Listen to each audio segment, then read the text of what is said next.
Well, I was raised in the Seventh-day Adventist Church, and my father was a school teacher within the denomination, and my mom worked in a medical setting.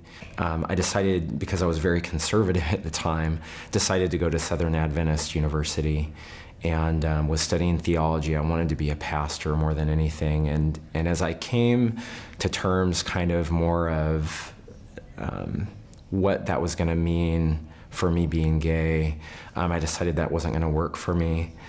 So I ended up moving back to Washington State and went to Walla Walla College and had an amazing experience there. The first 2 years that I was there, I had a bit of a nervous breakdown after my second year, coming to terms. I had fallen in love with one of my best friends. I remember walking onto campus and people were kind of talking in the cafeteria, and I knew that they were talking about me. And then a few people were kind of friendly, but I didn't know very well, were coming up and kind of boldly asking me, "Are you gay? I'm hearing this rumor that you're gay." And then that same week, the death threats started. I started getting phone calls, anonymous phone calls on my voice message saying that I better watch my back, that I wouldn't wake up the next morning. One time I got chased in a car down one of the avenues in College Place, and it was a group of students yelling queer and faggot, and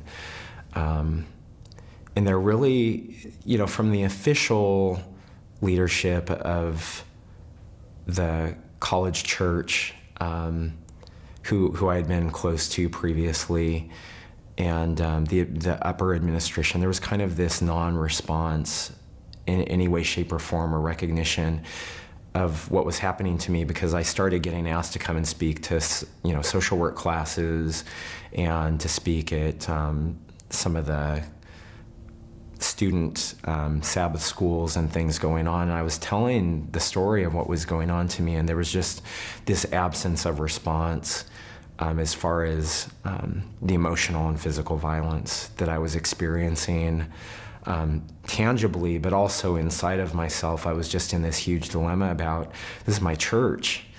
That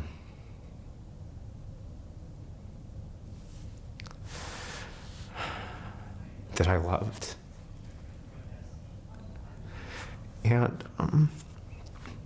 at that time, I felt like there was still some semblance of me being a Christian, which I no longer identify as now. But in 2001, I sat down in my apartment here in Seattle, and I just wrote out a letter saying, I experienced being cut off from you, and I was basically told I was a sodomite and that I was worthless, and violence was happening around me and you didn't do anything. And I was cut off from leading praise and worship services, of participating in the worship process. And I remember particularly saying at the end of the letter, I have come to terms with the fact that I will never be recognized within the Adventist Church as a full human being. Even just that basic piece, the full recognition of the official church, the General Conference, and all of the hatred that trickles down from there. I'll never be recognized as a full human being. So why would a child of God stay with a parent who's abusive?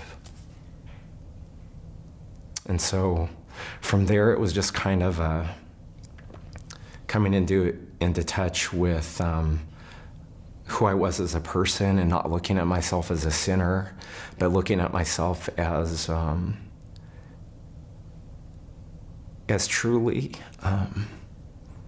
in the image of God, that who I am was an intentional act of God to bring me here,